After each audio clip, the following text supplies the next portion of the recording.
Olá, sejam todos bem-vindos aqui em mais um momento de devocional aqui na nossa Igreja Batista Aliança de Canoas. Eu quero agradecer pela presença de todos vocês que têm dedicado esse tempo na sua semana para estarem reunidos conosco neste culto de oração. Eu agradeço pela sua participação, pela sua vida, pela sua família.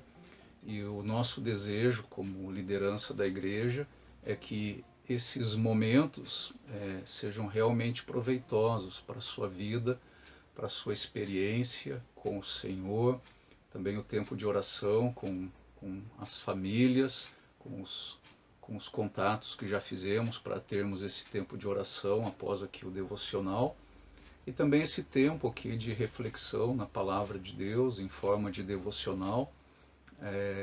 Sempre é muito precioso as oportunidades que nós temos diante de nós para estudar a palavra de Deus. Nós vivemos em tempos onde tudo é instantâneo, tudo é rápido demais, tudo precisa ser imediato. E isso muitas vezes tem levado o crente a desanimar do estudo da palavra de Deus, porque o estudo da palavra de Deus é algo que precisa ser feito com dedicação, com zelo, com disciplina, com grande interesse, com esforço e muitas vezes gastando muitas horas do seu tempo e da sua vida debruçado diante da palavra de Deus para tentar compreender o ensino, a doutrina, a instrução que nós temos na palavra de Deus. E isso exige de nós dedicação. Então eu quero agradecer a todos que estão aqui nos acompanhando neste nosso tempo de oração e também de devocional.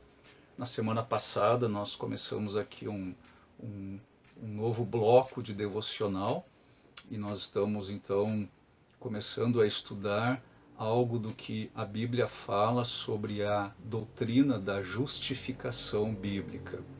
E antes que nós vamos então voltar a esse assunto, eu peço que você curve a sua cabeça aí onde você se encontra e nós vamos orar neste momento. Pai Celestial, eu quero te agradecer pela oportunidade de podermos estar juntos novamente diante da tua palavra e agradecemos pela liberdade que nós temos para fazer isso. Agradecemos porque todos nós temos um exemplar da tua palavra. Muitos até têm muito mais do que um. Isso é uma realidade tão bonita aqui no nosso país, que nós podemos ter a tua palavra quando nós sabemos que isso não é a realidade para uma multidão de pessoas que não tem sequer uma página das Escrituras Sagradas. Então eu peço, Senhor, a tua bênção agora ao nos dedicarmos ao estudo da tua palavra em forma de devocional, que o Senhor mesmo fale conosco, um assunto doutrinário e que precisa realmente de orientação e iluminação do teu Espírito Santo, que possamos compreender esta que é uma das verdades centrais, cardeais do Evangelho e das Escrituras Sagradas. Eu peço a tua bênção sobre mim ao trazer esses pensamentos agora, e peço a tua bênção sobre todos os ouvintes, que também o Senhor esteja a falar aos corações de todos nós, e ao evoluirmos na compreensão deste ensino, que nosso coração possa se alegrar e se encher de gratidão por ver a obra do Senhor na vida do seu povo. Eu peço todas essas coisas em nome de Jesus. Amém. Ok, então, como eu falei no início, nós começamos a ver na semana passada o ensino bíblico sobre a justificação. Vimos alguns pensamentos iniciais, falamos um pouco daquele princípio, que é um princípio que deve estar presente em todas as cortes de justiça humanas, e é também um princípio bíblico, está na base da justiça divina, ou seja, o princípio de que o inocente deve ser absolvido e o culpado deve ser condenado. Então a justiça, ela é realizada, ela é demonstrada, ela se consolida quando esse princípio está em operação. O inocente, ele é absolvido e o culpado, ele é condenado. E este é um princípio também que nós encontramos na administração da justiça divina, e nós vimos alguns versículos na última exposição, e isso nos leva então, caminhando agora em direção à justificação divina, isso nos leva àquilo que tem sido expressado pelos teólogos como o maior de todos os enigmas, ou seja, o fato de que nós temos um Deus que é 3 vezes santo, um Deus que é perfeito na sua santidade, um Deus que é perfeito na sua justiça, um Deus que é reto, justo, que ele é correto em todas as suas ações. E o enigma ou o dilema, ele é formulado nos seguintes termos: como um Deus que é santo, justo, reto, que é perfeito na sua justiça, que precisa absolver o inocente e condenar o culpado, como este Deus, sendo justo, pode justificar o ímpio? E nós vimos que o apóstolo Paulo colocou esse problema quando escreve lá na sua carta aos Romanos. Vamos só lembrar deste versículo, Romanos, no capítulo 3, no versículo 26, nós lemos: tendo em vista a manifestação da sua justiça no tempo presente, para ele mesmo ser justo e justificador daquele que tem fé em Jesus Cristo. Então, aqui nós temos os elementos deste grande dilema. Nosso Deus, ele é justo, ao mesmo tempo, ele pode ser justificador do ímpio. Então, isso nos leva a diversas reflexões e precisamos entender como isso é possível de acordo com a doutrina bíblica da justificação, com o ensino bíblico da justificação. Hoje nós vamos começar a entender o significado do termo justificação. Então, primeiramente, nós vamos analisar a etimologia do termo justificação. Etimologia é aquela parte da gramática que trata da origem das palavras. E no hebraico, a língua original em que foi escrito o Antigo Testamento, nós encontramos a palavra justiça ou justificação traduzida para o português como a palavra tzadak. Tzadak. No grego, que é a língua original do Novo Testamento, nós encontramos a palavra justiça ou justificação traduzida para o português como dikaio. Essas são as palavras que são usadas aí nos escritos originais para o termo justificar. E esse termo justificar, conforme eu já tinha apontado na exposição passada, é um termo que foi retirado, ou ele está baseado no ambiente judicial, nos tribunais, no meio forense. Justificar é um termo forense, é um termo legal, é um termo judicial que significa absolver ou significa declarar justo. É um termo que significa o oposto de condenar. Vamos olhar alguns textos, então venha primeiramente para o livro de Deuteronômio. Deuteronômio, no capítulo 25, no versículo 1. Em havendo contenda entre alguns e vierem a juízo, os juízes os julgarão, justificando ao justo e condenando ao culpado. Uma outra passagem, Provérbios, lá no livro de Provérbios, então, no capítulo 17, versículo 15. Provérbios 17, 15. O que justifica o perverso e o que condena o justo, abomináveis são para o Senhor, tanto um como o outro. Agora, uma ocorrência lá no Novo Testamento, mais uma vez aí na carta do apóstolo Paulo aos Romanos, no capítulo 8. Romanos, capítulo 8, versículo 33. Quem intentará acusação contra os eleitos de Deus? É Deus quem os justifica. Então, o ato de justificar sempre é um ato próprio de um juiz legítimo. Agora, olhando a coisa do ponto de vista do litigante, do ponto de vista do réu, ser justificado significa basicamente receber um veredito que lhe seja favorável.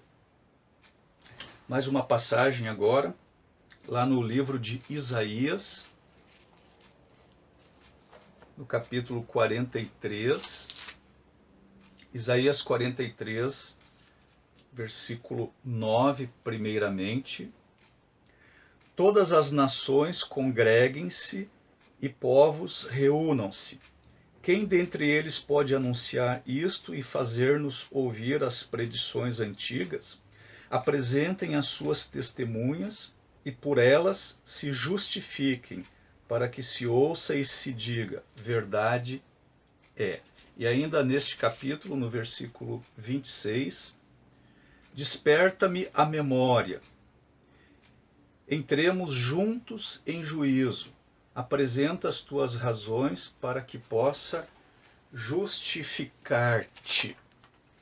Então, nas Escrituras, nós vemos que Deus, em muitas oportunidades, ele se apresenta como o supremo juiz, o perfeito juiz em suas relações com os homens, que são descritas, essas relações constantemente nas Escrituras, elas são descritas em termos forenses e legais. Mais uma passagem agora no livro de Gênesis.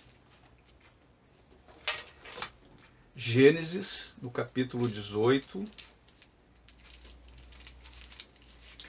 versículo 25. Longe de ti o fazeres tal coisa, matares o justo com o ímpio, como se o justo fosse igual ao ímpio. Longe de ti, não fará justiça o juiz de toda a terra? Vejam como esses elementos aqui do princípio da justiça estão presentes nessas passagens que nós estamos lendo. Justiça verdadeira, correta, legítima é absolver o inocente e condenar o culpado. Deus, na qualidade de juiz, ele é um juiz reto, ele é um juiz justo, ele é um juiz perfeito. Quando nós referimos todos esses pensamentos aí em relação à justiça de Deus, nós queremos dizer exatamente isso, que Deus é um perfeito juiz, ele é um juiz reto e justo, porque a sua retidão e a sua justiça são perfeitas, e dizer que a sua retidão e a sua justiça são perfeitas significa dizer que Deus sempre age em conformidade com a sua lei. E nós somos informados pelo apóstolo Paulo que a lei de Deus, ela é justa, santa e boa. Venha de novo comigo lá para a carta de Paulo aos Romanos. Romanos, capítulo 7, versículo 12. Romanos 7, 12. Paulo escreve o seguinte acerca da lei: por conseguinte, a lei é santa, e o mandamento santo e justo e bom. Vamos ver ainda alguns outros versículos. Agora venha comigo para Salmos, livro de Salmos, no capítulo 7, versículo 11. Livro de Salmos, Salmo capítulo 7, versículo 11, nós lemos o seguinte: Deus é justo juiz, Deus que sente indignação todos os dias. E essa indignação aqui de Deus resulta do fato de os homens transgredirem a sua lei, que é santa, justa e boa. Outra passagem agora no livro de Isaías, no capítulo 5, Isaías capítulo 5, versículo 16, nós lemos o seguinte, Isaías 5, 16. Mas o Senhor dos exércitos é exaltado em juízo, e Deus, o Santo, é santificado em justiça. Então o profeta aqui está nos dizendo que Deus se mostra exaltado em juízo ao executar o seu juízo contra o Israel infiel. Aí no livro de Isaías, ainda no capítulo 10 de Isaías, versículos 22 a 25. Porque ainda que o teu povo, ó Israel, seja como a areia do mar, o restante se converterá. Destruição será determinada, transbordante de justiça. Porque uma destruição, e essa já foi determinada, o Senhor dos exércitos, a executará no meio de toda a terra. Pelo que assim diz o Senhor dos exércitos: povo meu, que habitas em Sião, não temas a Assíria quando te ferir com a vara e contra ti levantar o seu bastão à maneira dos egípcios, porque daqui a bem pouco se cumprirá a minha indignação e a minha ira para a consumir. Então, aqui nós vemos que a indignação do Senhor, a manifestação da justiça de Deus, se manifesta na preservação aqui do remanescente de Jacó. Mais uma passagem ainda, Atos, agora no Novo Testamento, no capítulo 17, no versículo 31, Atos 17, 31. Nós lemos o seguinte: porquanto estabeleceu um dia em que há de julgar o mundo com justiça, por meio de um varão que destinou e acreditou diante de todos, ressuscitando dentre os mortos. E aí nós temos de novo esse pensamento, julgar com justiça. Ou seja, Deus ele vai julgar de acordo com os fatos e de acordo com a sua palavra. Romanos, no capítulo 2, versículo 5. Romanos 2, 5, nós lemos o seguinte: mas segundo a tua dureza e coração impenitente, acumulas contra ti mesmo ira para o dia da ira e da revelação do justo juízo de Deus. E no capítulo 3, no versículo 5, mas, se a nossa injustiça traz à lume a justiça de Deus, que diremos? Porventura será Deus injusto por aplicar sua ira? Falo como homem. A ideia do justo juízo, ou da justiça de Deus, se manifestando aqui através de um justo julgamento. O verbo justificar, ele aparece nas Escrituras algumas vezes com um significado diferente deste significado que nós estamos vendo aqui. Agora venha comigo para Isaías, capítulo 45.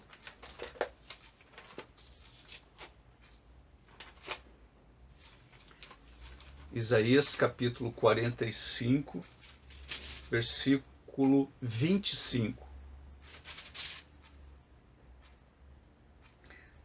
Aqui o profeta escreve: mas no Senhor será justificada toda a descendência de Israel, e nele se gloriará. No capítulo 50 aqui do livro de Isaías, no versículo 8, perto está o que me justifica. Quem contenderá comigo? Apresentemo-nos juntamente. Quem é o meu adversário? Chegue-se para mim. Aqui nessas duas ocorrências no Antigo Testamento, aqui no livro de Isaías, essa palavra justificação, a justificação aqui de Israel e a justificação do servo do Senhor, neste caso aqui a palavra está sendo usada com uma conotação de defesa pública, de corrigir, de consertar, e isso acontecendo através de alterar-se as circunstâncias de um determinado fato. Então já tem um outro sentido a palavra justificar aqui, como o profeta está usando nessas duas passagens. Vamos agora para Romanos. Romanos, no capítulo 3. Romanos, capítulo 3, versículo 4. De maneira nenhuma, seja Deus verdadeiro e mentiroso todo homem, segundo está escrito, para seres justificado nas tuas palavras e venhas a vencer quando fores julgado. Note aí então a palavra justificado, como está sendo usada pelo apóstolo Paulo. Venha comigo ainda para o Evangelho de Lucas, capítulo 7, no versículo 29, Lucas 7, 29. Todo o povo que o ouviu e até os publicanos reconheceram a justiça de Deus, tendo sido batizados com o batismo de João. Aqui nessas duas ocorrências, no livro de Romanos e no Evangelho de Lucas, o termo justificar, ele está sendo empregado aqui para indicar atribuição de justiça, mas não num sentido judicial, não num sentido legal, forense. Nesses dois casos aqui, os homens justificam a Deus ao confessá-lo como justo. Já tem um significado diferente. Vamos ver outras passagens. Agora lá no livro de Jó, capítulo 32, Jó 32.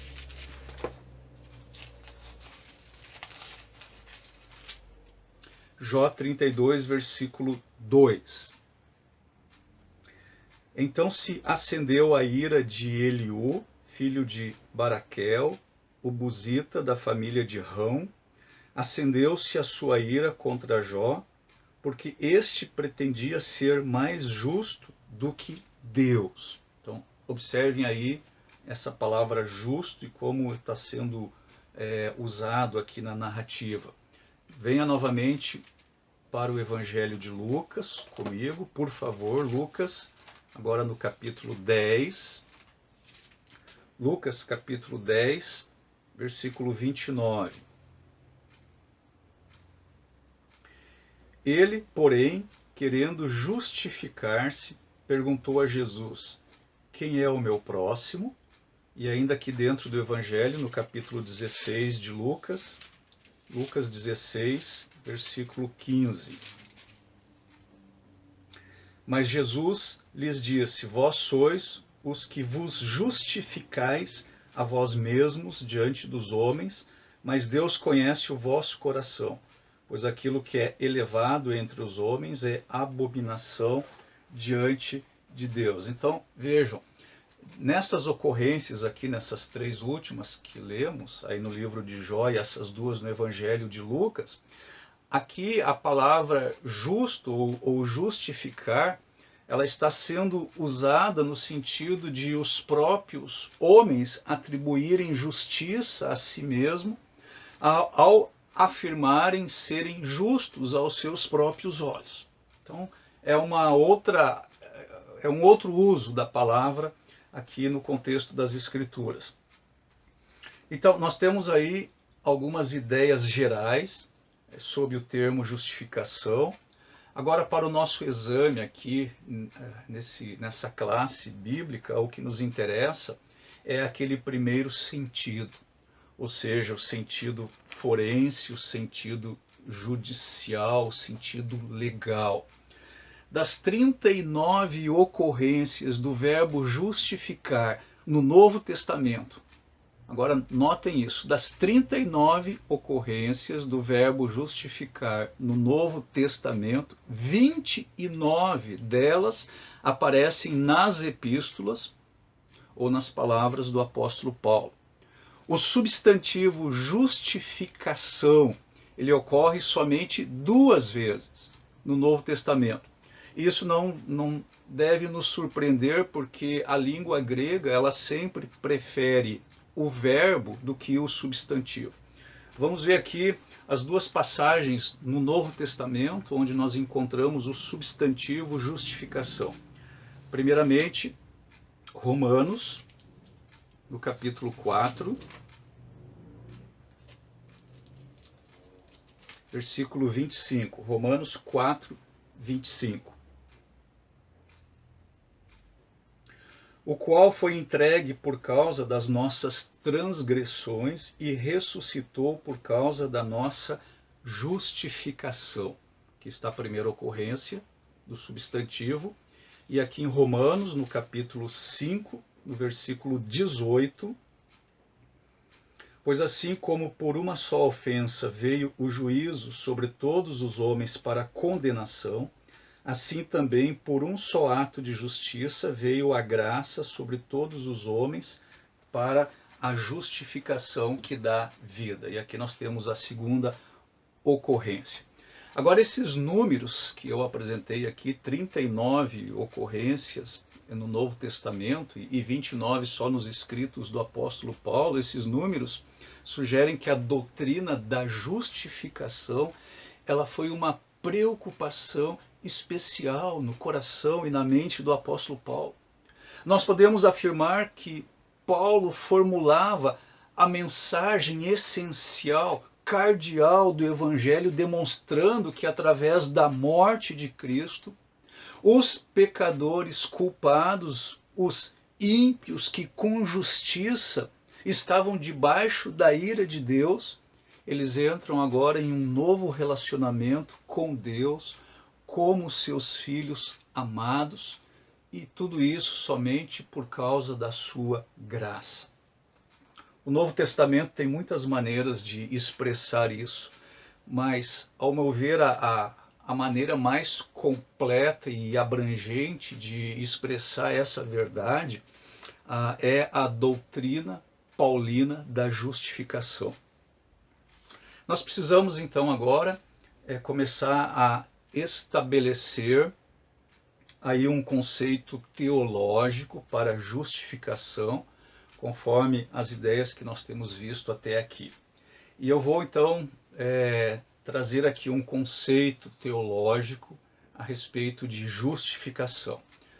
Então, a justificação é o ato divino de perdoar gratuitamente os pecados dos ímpios e de atribuir-lhe justiça por causa da sua graça, mediante a fé em Cristo, com base não em suas próprias obras, ou seja, em obras humanas, mas com base na justiça representativa, redentora, propiciatória e vicária do sangue derramado pelo Senhor Jesus Cristo em favor dos pecadores. É um conceito bastante abrangente e nós vamos voltar a esse conceito muitas vezes. Agora, venha comigo para Romanos capítulo 3. Romanos capítulo 3. Vamos ler os versículos 23 a 26. Pois todos pecaram e carecem da glória de Deus, sendo justificados gratuitamente por sua graça, mediante a redenção que há em Cristo Jesus, a quem Deus propôs no seu sangue como propiciação, mediante a fé, para manifestar a sua justiça, por ter Deus, na sua tolerância, deixado impunes os pecados anteriormente cometidos, tendo em vista a manifestação da sua justiça no tempo presente, para ele mesmo ser justo e o justificador daquele que tem fé em Jesus. No capítulo 4, versículos 5 a 8, mas ao que não trabalha, porém crê naquele que justifica o ímpio, a sua fé lhe é atribuída como justiça. E é assim também que Davi declara ser bem-aventurado o homem a quem Deus atribui justiça, independentemente de obras. Bem-aventurados aqueles cujas iniquidades são perdoadas e cujos pecados são cobertos. Bem-aventurado o homem a quem o Senhor jamais imputará pecado. E no capítulo 5, versículos 18 e 19, pois assim como por uma só ofensa veio o juízo sobre todos os homens para a condenação, assim também por um só ato de justiça veio a graça sobre todos os homens para a justificação que dá vida. Porque, como pela desobediência de um só homem muitos se tornaram pecadores, assim também por meio da obediência de um só, muitos se tornarão justos. Eu queria mais uma vez apresentar aqui o conceito de justificação. A justificação é o ato divino de perdoar gratuitamente os pecados dos ímpios e de atribuir-lhes justiça por sua graça, mediante a fé em Cristo, com base não em suas próprias obras humanas, mas na justiça representativa, redentora, propiciatória e vicária do sangue derramado por Jesus Cristo em favor dos pecadores. E durante o nosso curso aqui nós vamos tentar interpretar as várias partes desta definição, deste conceito de justificação. E na próxima exposição, então, nós vamos começar a entender melhor. Vamos ficar por aqui. E eu agradeço a Deus pela sua participação mais uma vez. Espero que você consiga acompanhar aqui o nosso tempo de estudo bíblico e que esse ensino sobre a justificação possa também incendiar o seu coração, assim como incendiou o coração de Martinho Lutero e que na prática deu origem à reforma protestante do século XVI. Vamos orar? Senhor Deus, obrigado por nos permitir estudar a Tua Palavra, por esse tempo aqui que temos juntos diante dela. Abençoe, Senhor, as verdades preciosas da Tua Palavra e aplique-as aos nossos corações. Eu agradeço pela participação dos meus irmãos e peço que a Tua Palavra continue a falar conosco, continue a agir na nossa mente, no nosso coração e que nós tenhamos cada vez mais uma compreensão melhor, mais madura e mais perfeita da Tua Palavra, dos Teus desígnios, dos Teus propósitos, da Tua vontade, da Tua pessoa, dos Teus atributos. Muito obrigado, Senhor, por este momento. Nós oramos em nome de Jesus. Amém. Muito obrigado por sua participação. Tenha uma excelente noite, um excelente restante de semana e que nós estejamos vivendo na presença do Senhor, aquele que é o juiz supremo de toda a terra. Uma abençoada semana a todos.